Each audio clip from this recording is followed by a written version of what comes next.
Baik, terima kasih rekan-rekan pers yang kami hormati dan banggakan. Assalamualaikum warahmatullahi wabarakatuh. Salam damai sejahtera untuk kita semuanya. Om Swastiastu, Namo Buddhaya, salam kebajikan, Rahayu. Mari kita bagikan salam nasional kita, salam perjuangan kita. Merdeka! Merdeka! Merdeka!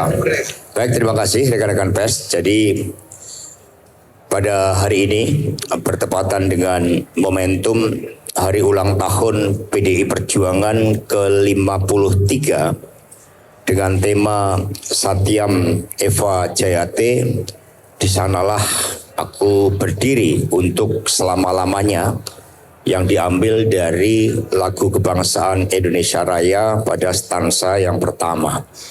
Dan kemudian hari HUT sebagai momentum melakukan kritik dan otokritik, melakukan evaluasi atas seluruh perjalanan kepartean dan kemudian menjawab berbagai persoalan bangsa dan negara serta menentukan arah masa depan, dilaksanakan bertepatan dengan rapat kerja nasional yang pertama.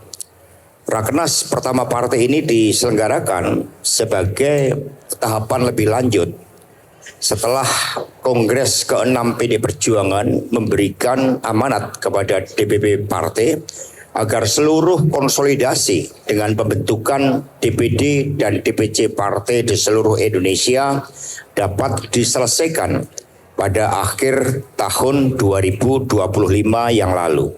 Sehingga di Rakernas pertama ini sekaligus menunjukkan suatu tahapan konsolidasi struktur dan struktural partai yang sangat penting, dan mengawali tahun 2026 ini PD Perjuangan menyatakan siap untuk menjalankan seluruh keputusan partai dengan struktur DPD dan DPC partai yang baru. Nah, sehingga tadi di dalam pembukaan HUT dan sekaligus Rakernas yang pertama, Ibu Ketua Umum mengingatkan tugas dan tanggung jawab bagi kader PDI Perjuangan. Sampai beliau mengingatkan secara langsung bagaimana pentingnya posisi politik seluruh kader partai untuk membangun kesadaran ideologis, memiliki fighting spirit, dan terus mengorganisir rakyat turun ke bawah. Apalagi sejarah PDI Perjuangan dibangun dengan darah dan air mata, dengan perjuangan yang tidak mudah. Sejak Bung Karno mendirikan PNI pada tanggal 4 Juli 1927, PDI ketika Ibu Mega masuk pada tahun 87 dan kemudian berjuang menghadapi pemerintahan yang otoriter hingga tiba era kedaulatan rakyat melalui reformasi, dan tahun 99 PDI Perjuangan dipercaya rakyat menang pemilu, dan sekarang juga menang pemilu untuk ketiga kalinya berturut-turut.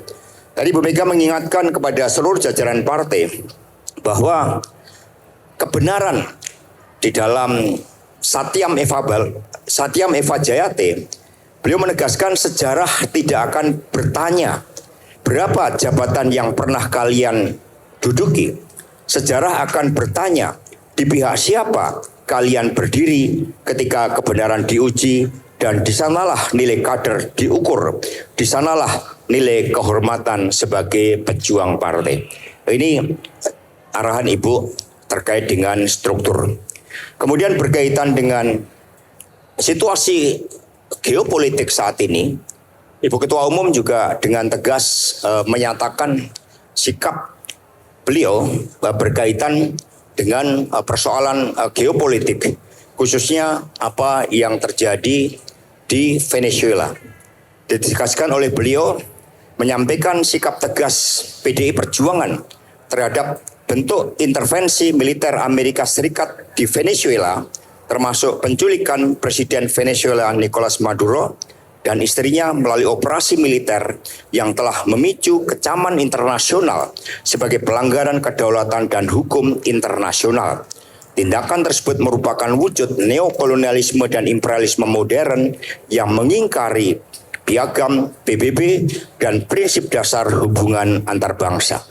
Jadi pada kesempatan tersebut Ibu Ketua Umum juga mengingatkan bagaimana Indonesia pada tahun 55 telah menjadi pelopor suatu gerakan dekolonialisasi yang pertama melalui Konferensi Asia Afrika di Bandung. Dari Konferensi Asia Afrika itu, prinsip-prinsip kerjasama antar bangsa dengan menghormati kedaulatan dan kemerdekaan setiap bangsa itu sebagai nilai-nilai yang tidak boleh dilanggar oleh siapapun.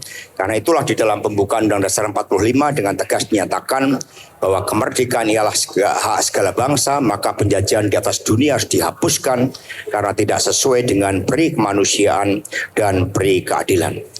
Kemudian pengarahan dari Ibu Ketua Umum yang juga sangat penting berkaitan dengan kerusakan ekologis, di mana PD Perjuangan mengemban suatu tanggung jawab bersama seluruh rakyat Indonesia, termasuk para generasi muda, untuk bersama-sama agar bencana yang terjadi di Sumatera betul-betul menyadarkan kita semua tentang pentingnya merawat pertiwi. Ibu Mega menangkap bahwa bencana tersebut juga dirasakan oleh anak-anak muda. Dikatakan oleh beliau yang paling merasakan kecemasan terhadap bencana ekologis antara lain generasi muda. Mereka hidup dalam ketidakpastian, memandang masa depan dengan kegelisahan. Banyak di antara mereka merasa bahwa generasi sebelumnya telah gagal merawat bumi dan bahwa hari esok justru tampak lebih menakutkan daripada hari ini. Karena itulah melalui Rakernas pertama ini, PD Perjuangan juga akan merumuskan kebijakan tentang bagaimana kita menyelamatkan bumi dengan gerakan merawat pertiwi. Hal tersebut yang menjadi tekanan yang sangat kuat dari Ibu Mega dalam seluruh pidato politik beliau. Lebih banyak berbicara tentang persoalan-persoalan menyelamatkan bumi, merawat lingkungan, bagaimana partai, bagaimana seluruh rakyat Indonesia untuk bersama-sama membangun kesadaran agar pemerintah bersama dengan seluruh jajaran pemerintahan negara dapat menghasilkan kebijakan-kebijakan politik untuk menyelamatkan seluruh ekosistem dari ekologis kita. Dan selanjutnya berkaitan dengan tahapan-tahapan dari rapat kerja nasional ini akan disampaikan rinciannya oleh Bapak Andreas Pereira dan kemudian beberapa aspek-aspek terkait dengan konsolidasi ideologi dan keanggotaan nanti Bapak Jarod Saiful Hidayat. Kepada Pak Andreas Hugo Pereira dipersilakan. Baik teman-teman, melanjutkan apa yang disampaikan oleh Pak Sekjen tadi. Jadi Rakernas ini akan berlangsung dari malam ini, karena tadi adalah acara HUT partai dan pidato Ibu Ketua Umum dengan beberapa acara termasuk penandatanganan Megawati Institute. Dan malam ini kami mulai paripurna pertama untuk Rakernas. Di dalam Rakernas di paripurna pertama ini kami akan menyampaikan konsolidasi organisasi di mana setelah Kongres kemudian dilanjutkan dengan konsolidasi di tingkat DPD, di tingkat provinsi, kemudian kabupaten kota, dan juga nanti akan dilanjutkan setelah Rakernas ini konsolidasi di akar rumput, di struktur di tingkat kecamatan, desa, dan anak ranting. Di tingkat RW, RT kita akan masuk sampai ke akar rumput di tingkat desa dan RW. Nah, untuk itu memang tiap teman-teman DPP semua mempunyai tugasnya masing-masing sesuai dengan bidang-bidang kerjanya untuk menyampaikan, mempresentasikan rencana-rencana kerja sesuai dengan pembidangannya.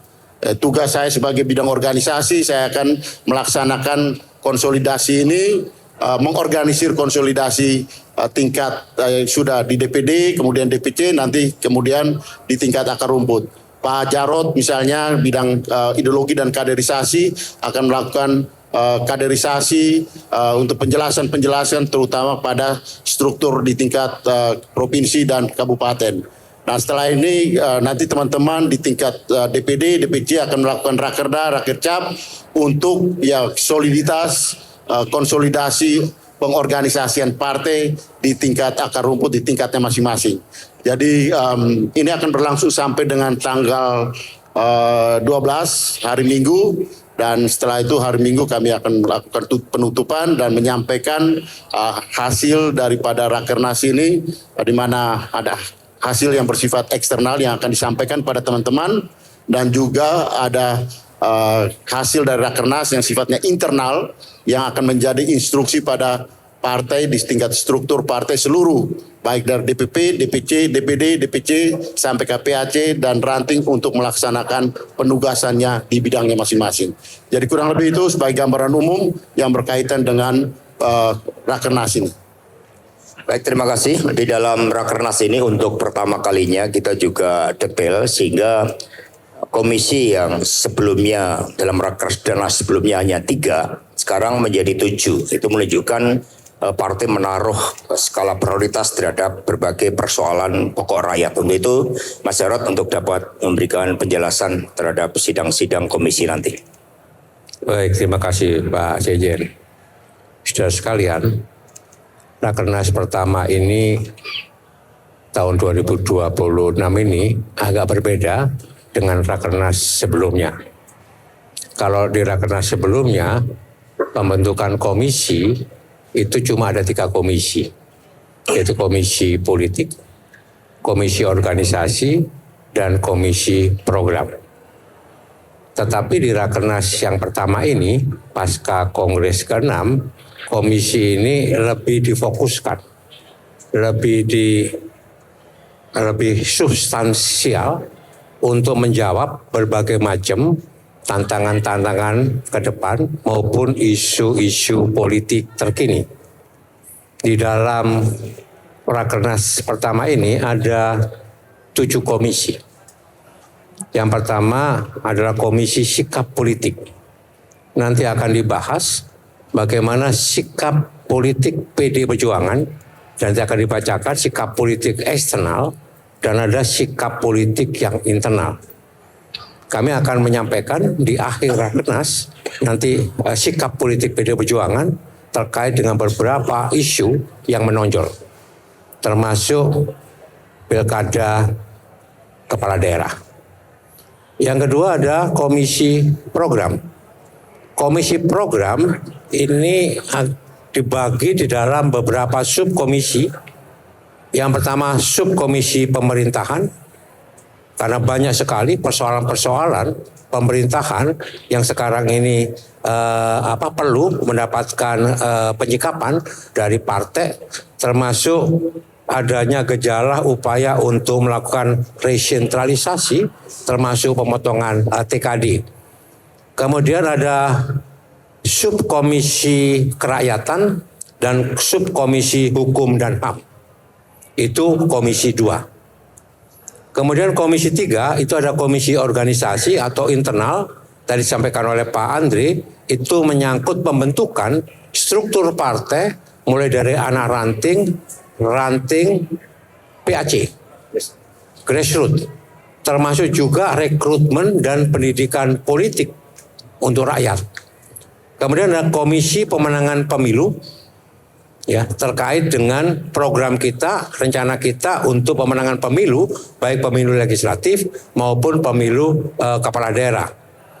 Kemudian ada komisi pemuda dan komunikasi politik, karena partai menyadari bahwa pemilih muda tahun 2029 itu diperkirakan ada 56%. Maka harus fokus kita untuk menggarap pemuda, tantangan para pemuda, dan kemudian juga dengan komunikasi politik yang sesuai dengan apa yang betul-betul bisa diterima oleh generasi muda kita. Kemudian di dalam skala pentingnya ada komisi 6. Ini komisi yang khusus untuk membahas, menyoroti, menjawab persoalan-persoalan yang terkait dengan perempuan dan anak. Dan yang ketujuh, yang terakhir adalah komisi lingkungan hidup dan mitigasi bencana. Yang ini tadi mendapatkan perhatian serius dari Ibu Ketua Umum di dalam pidato ulang tahun PD yang ke-53. Jadi ada 7 komisi ini. Oleh sebab itu, untuk besok ini agak panjang, ya, mulai pagi sampai dengan diperkirakan selesai jam 23 sampai 24.00. Baru hari Senin nanti kita akan laporan sidang-sidang komisi dan nanti akan penyampaian pembacaan rekomendasi eksternal. Jadi ini desain secara keseluruhan dari Rakernas pertama tahun 2026. Terima kasih Mas Jarod. Kemudian juga pada rekan-rekan pers, kami mohon maaf bahwa rangkaian acara rapat kerja nasional ini banyak yang bersifat tertutup. Namun besok di tempat ini pula akan diluncurkan buku Spirit Kemanusiaan langsung oleh Ibu Profesor Dr. Megawati Soekarno Putri, di mana spirit kemanusiaan ini menggambarkan perjalanan panjang dan perhatian utama dari Ibu Ketua Umum dan PD Perjuangan terhadap gerakan merawat Pertiwi. Sehingga nanti besok teman-teman sekitar jam 3 sore mohon kehadirannya di tempat ini dan akan dilakukan secara terbuka. Terima kasih. Ada pertanyaan, dipersilakan. Ya, teman-teman ada yang mau bertanya, silakan. Oh ya.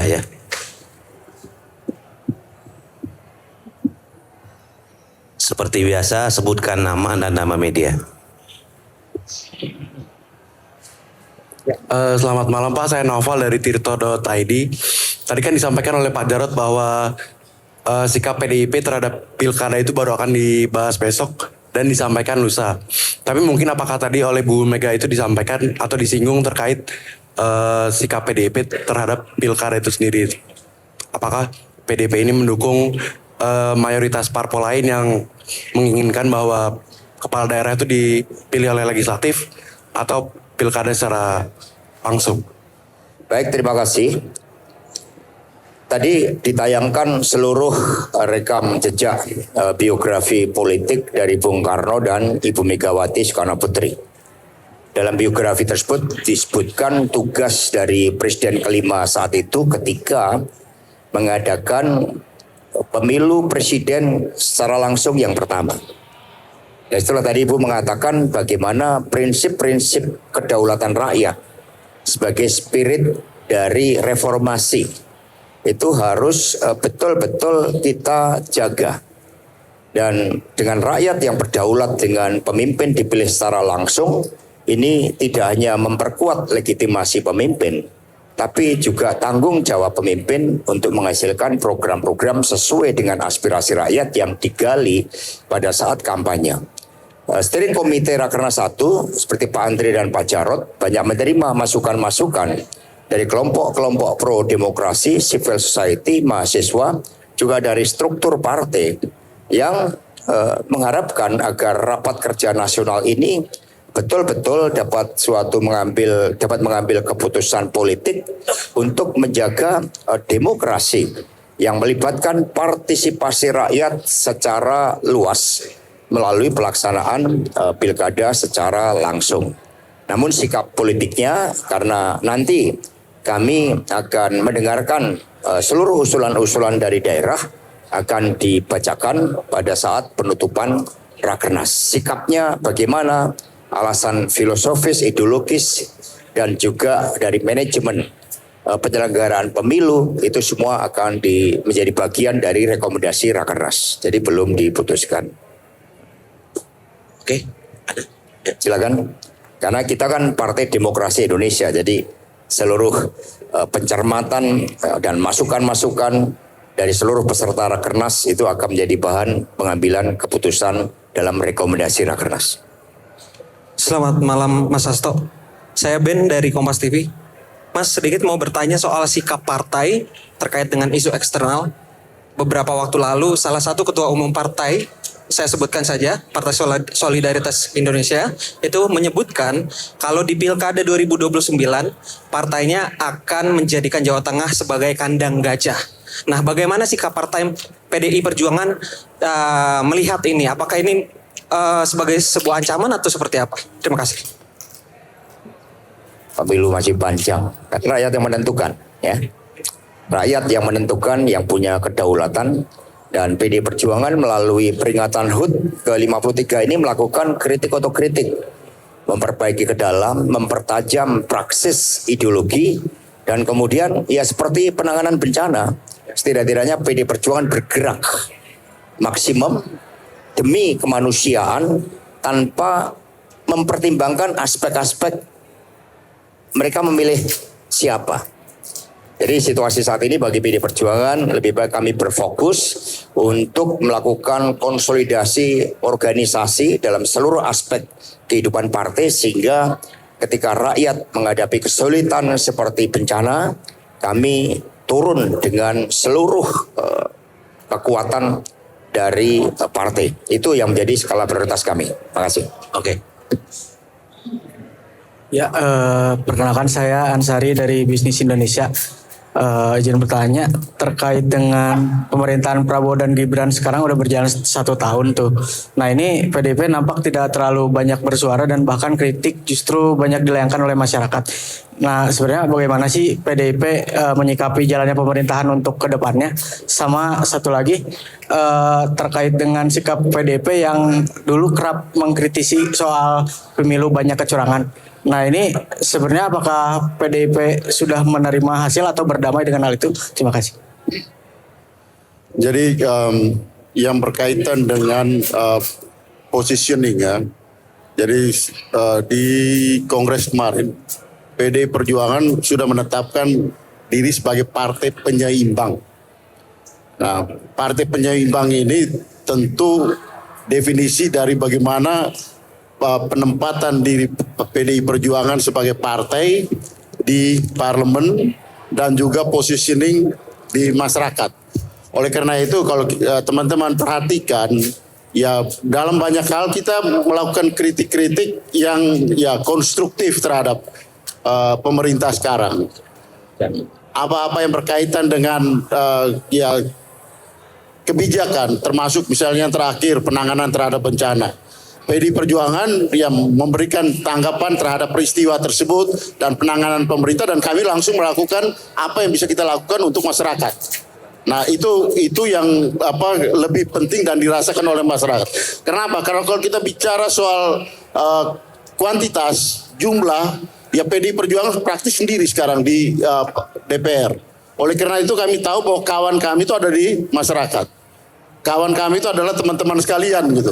Wartawan dan kemudian civil society yang juga kritis melihat persoalan-persoalan yang ada yang berkembang di masyarakat. Nah ini saya kira penempatan diri sebagai partai penyeimbang untuk melihat bagaimana kebijakan-kebijakan kritis terhadap kebijakan pemerintahan, tetapi juga kita memberikan dukungan apabila kebijakan-kebijakan tersebut ya berjalan benar dan baik untuk kepentingan rakyat. Jadi itulah kalau teman-teman lihat ya ada yang menghendaki kita harus semuanya harus hitam putih. Oke, ada bagian yang kita melakukan persikapan secara hitam dan putih untuk kemudian juga masyarakat bisa paham dan jelas bahwa soal yang berkaitan dengan kepentingan masyarakat itu kita non kompromi untuk itu. Jadi ya nanti kita lihat di dalam perjalanan waktu ke depan ini bagaimana sikap tersebut diimplementasikan di dalam kebijakan-kebijakan partai menghadapi kebijakan pemerintah, program-program dari pemerintah. Baru-baru ini pada akhir Desember teman-teman bisa memperhatikan di situ ya PD Perjuangan, fraksi PD Perjuangan memberikan laporan kepada masyarakat di setiap komisi apa yang sudah dilakukan oleh partai. Fraksi PD Perjuangan tentunya. Misalnya di Komisi 13 ada 2 undang-undang penting yang berkaitan dengan LPSK. Ini adalah sangat berorientasi pada kepentingan masyarakat. Lembaga Perlindungan Saksi dan Korban. Juga undang-undang BPIP yang kita perjuangkan untuk kemudian ini bisa menjadi keputusan bersama pemerintah dan partai-partai yang lain untuk kemudian diimplementasikan untuk kepentingan masyarakat. Jadi itu teman-teman sekalian. Ya, begini ya. Kita harus fair ya di dalam menyikapi kebijakan maupun aplikasi kebijakan yang dilakukan oleh pemerintah saat ini. Kalau memang kebijakan itu bagus ya kita harus akui bagus, kita harus dukung. Tapi kalau kebijakan itu salah, ya kita harus kritis untuk menyampaikan bahwa itu tidak benar. Contoh begini, kemarin ada bencana yang dampaknya luar biasa. Besar sekali. Dari Aceh, Sumatera Utara sampai dengan Sumatera Barat. Sejak awal, PD Perjuangan sudah bersuara dan menyampaikan dengan dampak yang begitu hebat, termasuk juga dengan banyaknya korban jiwa, maka tentunya akan lebih cepat kalau bencana itu tingkatkan menjadi bencana nasional. Tapi tidak ditanggapin, ya tidak apa-apa. Akhirnya dijawab dengan PD Perjuangan untuk menurunkan Baguna. Ibu Ketua Umum langsung menginstruksikan supaya Baguna yang ada di Jawa dan yang kita punyai semua pasukan turun. Termasuk juga meluncurkan kapal Laksamana Marahayati untuk bisa membantu masyarakat yang membutuhkan pengobatan. Dia membawa obat-obatan. Sekarang kapal itu sudah ada di Aceh. Kita langsung bergerak. Demikian juga armada darat. Kita meluncurkan berapa puluh ambulans ya, membawa obat-obatan 30 ke sana. Kemudian kita fokus untuk bukan hanya memulihkan dan membantu mereka, tapi juga untuk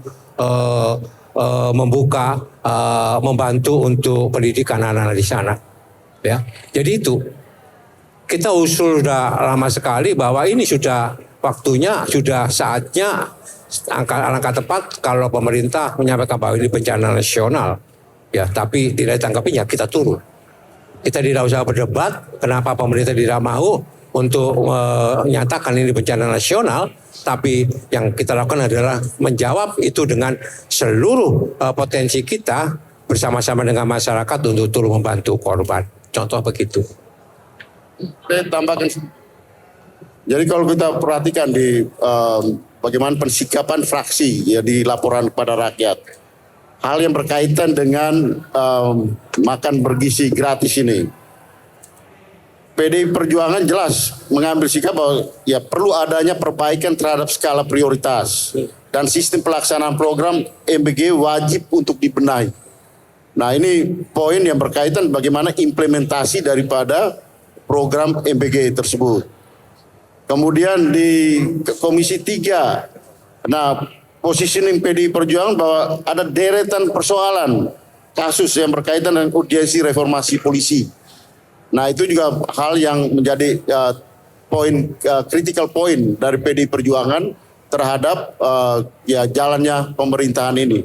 Jadi di semua bidang dari Komisi 1 sampai Komisi 13 kita memberikan pandangan-pandangan kritis terhadap pelaksanaan daripada program-program pemerintahan.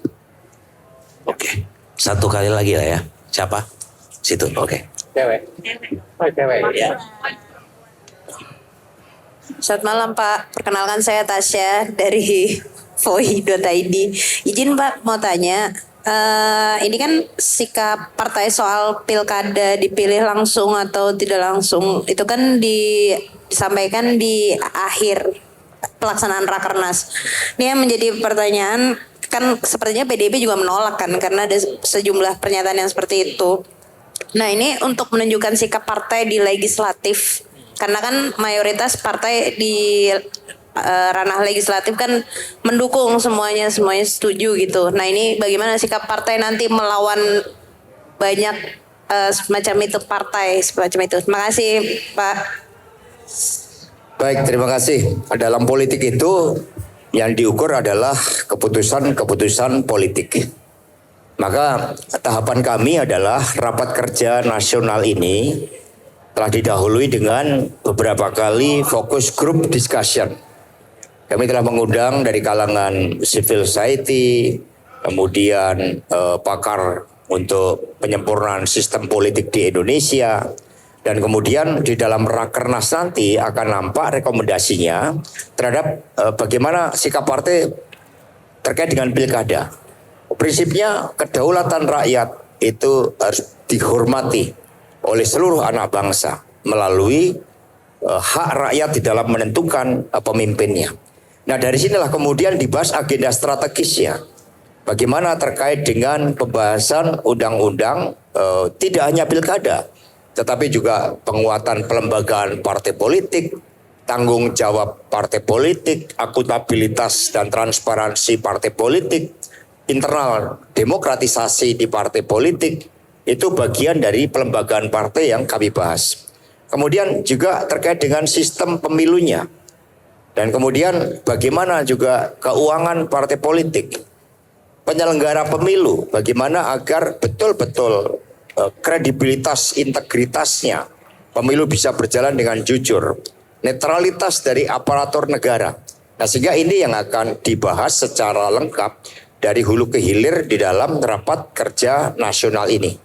Karena itulah Rakernas ini bukan momentum semata untuk menyampaikan sikap politik, tapi hasil-hasil dari kristalisasi pemikiran yang mendengarkan suara rakyat, desain masa depan bagi bangsa dan negara, itu yang akan ditegaskan di dalam rapat kerja nasional ini. PD Perjuangan tidak pernah mengingkari semangat reformasi.